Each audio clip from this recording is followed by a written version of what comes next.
오늘은 신규 요양시설 허가와 관련된 총량제에 대해 말씀드려보고자 합니다. 총량제란 각 지자체마다 각자의 뜻대로 요양시설의 정원을 정하고 더 이상 신규 인허가를 내주지 못하게 하는 것인데요. 사실 말이 많고 문제도 많습니다. 처음 시작은 경기도 고양시에서 시작되었다고 볼 수 있습니다. 총량제란 정식 명칭으로 시작된 법규는 아니지만 뜬금없이 고양시 자체적으로 층수 제한, 대출 제한, 신규 신축 제한 등 각종 제한된 인허가 규정을 내놓으면서 시작되었다고 볼 수 있습니다. 불과 1년 만에 현재는 의정부, 양주, 용인, 고양 등등 수도권 절반 이상이 이미 총량제에 들어섰다고 볼 수 있는데요. 이게 뭐가 문제냐면 사실 주먹구구식 행정에 근거도 없는 지자체 멋대로식 규정이기 때문입니다. 아무리 봐도 그냥 요양시설 담당할 인력도 없고 일하기 싫어서 제안하는 꼴밖에 되질 않습니다. 무엇을 근거로 이런 말씀을 드리냐면 현재 요양시설 설립과 관련된 최상위 법인 노인복지법에는 이러한 제한 규정이 없습니다. 마찬가지 장기요양보험법에도 이런 제한 규정은 없습니다. 즉 대한민국 국민이라면 어디 살든지 상관없이 누구나가 지키고 따라야만 하는 법령에 제한 규정이 없다는 말입니다.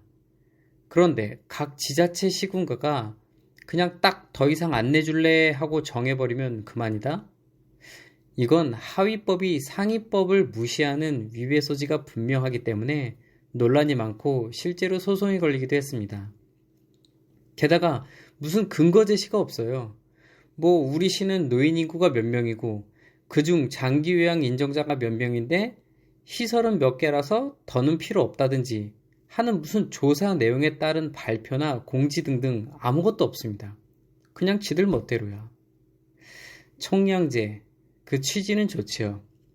실제로 제 초기 영상을 보시면 경기도 일부시에는 한 집합상가 건물에 서로 다른 요양원이 3, 4개씩 존재하는 곳이 많습니다. 그것도 한 동네에 몰려서 말이죠. 이렇듯 마구잡이로 생기는 것은 운영하고자 하는 대표님들에게도 사업성이 떨어지고 상대적으로 부동산 가격이 저렴한 일부 지역에 몰리는 현상으로 자칫 케어의 질저와 시장성 벨붕이라는 현황을 초래합니다. 그런데 과연 이런 순수한 목적에서 총량제를 시작한 것일까요?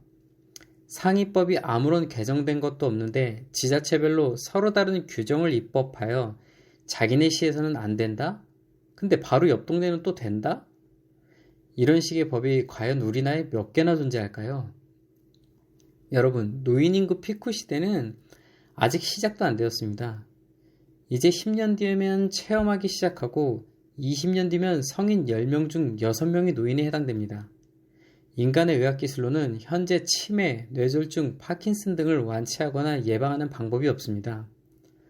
전 세계 사망률 1, 2위를 다투는 뇌졸중, 심근경색 등으로 인한 후유증은 요양시설에 계신 어르신들의 공통사항입니다. 이렇듯 앞으로도 수요는 넘쳐날 텐데 벌써부터 공급을 막는다는 게 뭔가 이상하지 않습니까? 가장 큰 원인은 국민건강보험료 고갈을 걱정하여 미리부터 옥죄는 것이 속내일 것입니다. 다음으로는 지자체별로 수십 개의 요양시설을 다 컨트롤할 인력이 부족하다는 것입니다. 겉으론 그럴싸하게 케어의 질을 높이기 위해 시설의 수를 제한한다고 하지만 그건 전혀 이유가 되지 못합니다. 공산주의가 아닌 자유민주주의에서 개인 사업은 시장의 자율성에 의해 경쟁하고 요양시설도 마찬가지 충분히 분포되어 있어야 보호자 및 어르신들이 편리하게 이용하며 시설은 서로 더 높은 수준의 서비스를 제공하여 경쟁할 상대가 있어야 하는 것이 원칙입니다. 하지만 이러한 잡음에도 이 중앙정부는 아무런 말이 없습니다. 왜냐고요? 요양시설 신고제도에서 허가제도로 바꾸기 전부터 이건 이미 계획됐던 현상이라고 볼 수 있습니다. 허가제를 통해 지자체에게 완전히 시설을 장악할 수 있는 전권을 줌으로써 골머리 썩을 일이 덜해졌거든요. 예전에는 노인복지법이나 장기요양법이 개학될 때마다 대표님들이 온갖 시위를 하고 지방에서 버스까지 타고 올라와 투서를 보내고 시위를 하는 등 힘을 모아 큰 소리 내기 일쑤였으나 지금 보십시오. 어디 그런 일이 있습니까? 우리 시에선 말도 안 되는 억울한 법을 내놓고는 지키라고 해도 그 옆에 시에서 안 그런다면 굳이 피해보고 있지 않은 다른 지방의 대표님들이 몰려와서 같이 싸워줄 일이 없거든요. 그런 거 보면 참 영악해요.